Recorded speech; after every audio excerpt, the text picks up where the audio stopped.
கடந்த 20 ஆண்டுகளாக இலங்கை மற்றும் தென்னிந்திய கேட்டரிங் துறையில் முன்னணி மற்றும் முன்னோடி நிறுவனமாக திகழ்ந்து தனது தன்னிகரற்ற சேவையின் மூலம் மக்களின் நன்மதிப்பையும் நம்பிக்கையும் பெற்ற ரூபீஸ் கேட்டரிங் நிறுவனம் தற்போது வென்யூ சோர்சிங், கேட்டரிங், டெக்கரேஷன் என முற்றுமுழுதான ஈவென்ட் பிளானிங் சேவையினை வழங்குகின்றது. உங்களது நிகழ்வுகள் எதுவானாலும் rubiescatering.co.uk உங்களது நிகழ்வுகள் எதுவானாலும் தங்கமான பொழுதாக மாற்றிட rubiescatering.co.uk. பாட்டி, நீ இப்படி உட்காந்துருக்கிறது பாக்குறப்ப கேவலமா இருக்கு.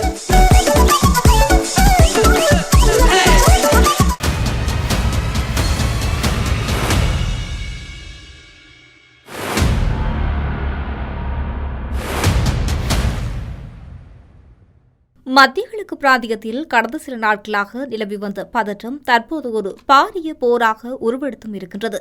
சர்வதேச நாடுகளின் எச்சரிக்கையும் மீறி ஈரானும் ஸ்டேலும் நேரடி மோதிக்கொள்வது உலக நாடுகளிடையே பெரும் அதிர்ச்சியை ஏற்படுத்தியும் இருக்கின்றது.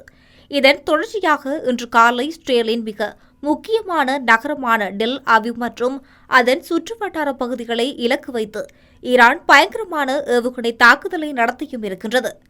ஆஸ்திரேலிய ஊடகங்கள் வெளியிட்டுள்ள முதற்கட்ட தகவலின்படி டெல் அவிவ் பெருநகர பகுதியில் மட்டும் சுமார் 9 இடங்களில் ஈரானின் ஏவுகணைகள் விழுந்து வெடித்துள்ளது. இந்த தாக்குதலின் வீரியம் மிக அதிகமாக இருந்ததாக கூறப்படுகின்றது. குறிப்பாக நகரின் ஒரு முக்கிய ரயில் நிலையம் மற்றும் ஒரு பெரிய கட்டடம் இந்த தாக்குதலில் கடுமையாக சேதமடைந்தும் இருக்கின்றது. மக்கள் அதிகாலை வேளையில் பதுங்கு குழிகளில் தஞ்சம் புகுந்ததால் பெரும் உயிரிழப்புகள் தவிர்க்கப்பட்டாலும் உட்கட்டமைப்புகள் சிதைந்து போயும் இருக்கின்றது. இந்த திடீர் தாக்குதலுக்கு மிக முக்கியமான பின்னணியொன்றாக ஈரானின் உள்கட்டமைப்பு மீது நடத்தப்பட்ட தாக்குதல் சுட்டிக்காட்டப்பட்டும் இருக்கின்றது. நேற்று ஈரானின் தலைநகர் தெஹ்ரானிலிருந்து கராச் நகரை இணைக்கும் மிக முக்கியமான P1 பாலம் மீது அமெரிக்கா ஒரு மிகப்பெரிய தாக்குதலை நடத்தியும் இருக்கின்றது. 136 மீட்டர் நீளம் உள்ள இந்த பாலத்தின் ஒரு பகுதி அந்த தாக்குதலில் மிக கடுமையாக சேதமடைந்தும் இருக்கின்றது. ஈரானின் போக்குவரத்து மற்றும் விநியோக சங்கிலியில் முக்கிய பங்கு வகிக்கும் இந்த பாலம் தகர்த்தப்படுவதற்கு பதிலடி கொடுக்கும் விதமாகவே தற்போது ஸ்டேல் மீது ஈரான் இந்த தாக்குதலை தொடுத்தும் இருக்கின்றது. ஈரான் தனது தாக்குதலை ஸ்டேலுடன் மட்டும் நிறுத்திக் கொள்ளவில்லை. அமெரிக்கா ராணுவ சொத்துக்கள் மற்றும் தளங்களை கொண்டுள்ள அண்டை நாடுகளான ஜோர்டன், ஈராக் மற்றும் வளைகுடா நாடுகளையும் குறிவைத்து தனது தாக்குதலை விரிவுபடுத்தியும் இருக்கின்றது.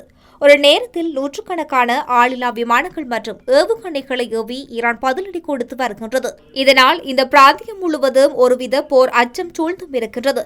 இந்த மோதல்களின் விளைவாக உயிரிழப்புகளும் பாரிய உட்கட்டமைப்பு சேதங்களும் ஏற்பட்டுள்ளதோடு அதன் தாக்கம் உலகளாவிய ரீதியில் எதிரொலிக்க தொடங்கியும் இருக்கின்றது. குறிப்பாக மத்திய கிழக்கு வானொலி வழியாக செல்லும் சர்வதேச விமான போக்குவரத்து முற்றிலும் சீர்குலைந்து இருக்கின்றது.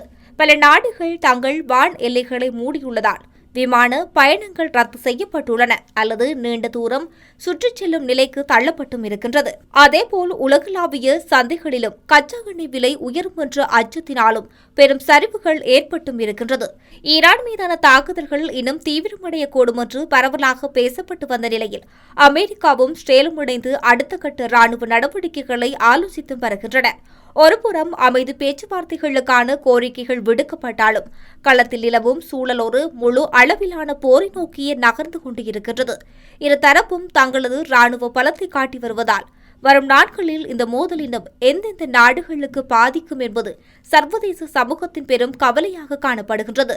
அடுத்ததாக அமெரிக்க அதிபர் டொனால்ட் ட்ரம்ப் விடுத்துள்ள புதிய எச்சரிக்கை சர்வதேச அரசியலில் பெரும் பரபரப்பை ஏற்படுத்தியும் இருக்கின்றது. எனவே ஈரானின் P1 பாலம் தகர்த்தப்பட்டதை தொடர்ந்து இரு நாடுகளுக்கும் இடையே நேரடி மோதல் வெடித்துள்ள நிலையில் ட்ரம்ப் தனது ட்ரூத் சோசியல் தளத்தில் வெளியிட்டுள்ள பதிவு போர் இன்னும் தீவிரமடைய போவதை காட்டுகின்றது. ட்ரம்ப் தனது பதிவில் உலகின் மிகப்பெரிய மற்றும் மிகவும் சக்தி வாய்ந்த எமது ராணுவம் ஈரானில் எஞ்சியுள்ள உட்கட்டமைப்புகளை அளிக்கும் பணிகளை இன்னும் தொடங்கக்கூட இல்லை என்று மிகவும் வெளிப்படையாக தெரிவித்தும் இருக்கின்றார். இது நாள் வரை நடத்தப்பட்ட தாக்குதல் வெறும் ஆரம்பம் மட்டுமே என்பதையும் அமெரிக்காவின் முழுமையான ராணுவ பலம் இன்னும் களமுறக்கப்படவில்லை என்பதையும் அவர் இந்த செய்தியின் மூலம் கோடிட்டு காட்டியும் இருக்கின்றார்.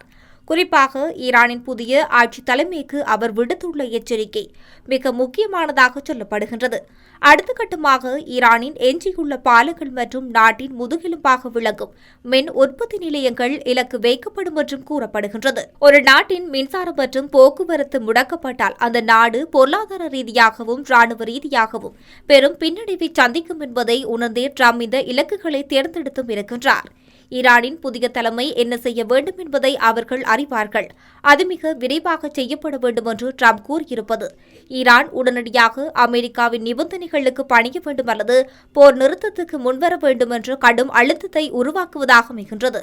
கடந்த சில நாட்களுக்கு முன்பு வரை ஈரான் மீதான போர் விரைவில் முடிவுக்கு வரும் என்று நம்பிக்கை தெரிவித்து வந்த ட்ரம்ப் தற்போது திடீரென தமது நிலைப்பாட்டை மாற்றிக்கொண்டு அதிரடி எச்சரிக்கை விடுத்திருப்பது உலக நாடுகளின் எதிர்பார்ப்பை தவிடுபொடியாக்கியும் இருக்கின்றது.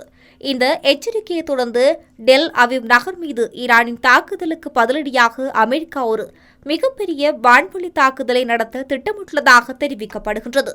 ஏற்கனவே ஈரானின் ஏவுகணை தாக்குதலால் உலகளாவிய கச்சா எண்ணெய் சந்தை மற்றும் விமான போக்குவரத்து கடுமையாக பாதிக்கப்பட்டுள்ள நிலையில் ட்ரம்பின் இந்த புதிய மிரட்டல் உலக பொருளாதாரத்தில் மேலும் ஒரு நிச்சயமற்ற தன்மையை உருவாக்கியும் இருக்கின்றது. ஈரான் இந்த அச்சுறுத்தல்களுக்கு பணிந்து போக்குமா அல்லது தமது தாக்குதலை மேலும் தீவிரப்படுத்துமா என்பதுதான் இப்போதைய கேள்வியாக மாறியும் இருக்கின்றது. அமெரிக்கா தனது அதிநவீன ஆயுதங்களை பயன்படுத்தி ஈரானின் மின் உற்பத்தி நிலையங்களை தாக்க தொடங்கியுள்ளதால் அது மத்திய கிழக்கு பிராந்தியத்தில் ஈடு செய்ய முடியாத பேரழிவை ஏற்படுத்தும் என்று அரசியல் ஆய்வாளர்கள் கவலை தெரிவித்தும் இருக்கின்றார்கள். அமைதி திரும்பும் என்று காத்திருந்த உலக நாடுகளுக்கு ட்ரம்பின் இந்த புதிய எச்சரிக்கையோடு பேர் அதிர்ச்சியாகவே பார்க்கப்படுகின்றது. மத்திய கிழக்கு பிராந்தியத்தில் போர் மேகங்கள் மேலும் கறக்கத் தொடங்கியுள்ள நிலையில் இன்று 2 மிக முக்கியமான நிகழ்வுகள் அரங்கேறியும் இருக்கின்றது. ஒருபுறம் எரிசக்தி விநியோகத்தை சீர்குலைக்கும் வகையில் குவைத்தின் முக்கிய எண்ணெய் சுத்திகரிப்பு நிலையம் தாக்குதலுக்கு உள்ளாகியும் இருக்கின்றது. மறுபுறம் ஈரானின் முன்னாள் வெளியுறவு அமைச்சர் ஜாவத் சாரிப் போரை முடிவுக்கு கொண்டுவர அதிரடியான ஆலோசனைகளை முன்வைத்தும் இருக்கின்றார். இன்று அதிகாலை குவைத் அரசாங்கத்துக்கு சொந்தமான மிகவும் முக்கியமான மற்றும் மூலோபாய ரீதியாக பலம் வாய்ந்த மினா அல் அஹ்மதி எண்ணெய் சுத்திகரிப்பு நிலையம் ஆளில்லா விமான தாக்குதலுக்கு உள்ளாகியும் இருக்கின்றது. குவைத் பெட்ரோலிய நிறுவனம் தனது அதிகாரப்பூர்வ சமூக வலைதள பக்கத்தின் வாயிலாக இந்த தகவலை உறுதிப்படுத்தியும் இருக்கின்றது. இந்த தாக்குதலால் சுத்திகரிப்பு நிலையத்தில் உள்ள பல செயல்பாட்டு பிரிவுகள் பயங்கரமாக தீ விபத்து ஏற்பட்டும் இருக்கின்றது. குவைத்தின் மிகப்பெரிய சுத்திகரிப்பு நிலையமான இது இந்த நாட்டின் எரிசக்தி ஏற்றுமதியில் முக்கிய பங்கு வகிப்பதால் இந்த தாக்குதல் உலகளாவிய கச்சா எண்ணெய் சந்தையில் பெரும் தாக்கத்தை ஏற்படுத்தும் என அஞ்சப்படுகின்றது. தற்போது அவசரகால மீட்பு குழுவினர் தீயை அணைக்கவும் நிலைமையை கட்டுப்படுத்தவும் தீவிரமாக பணியாற்றியும் வருகின்றனர்.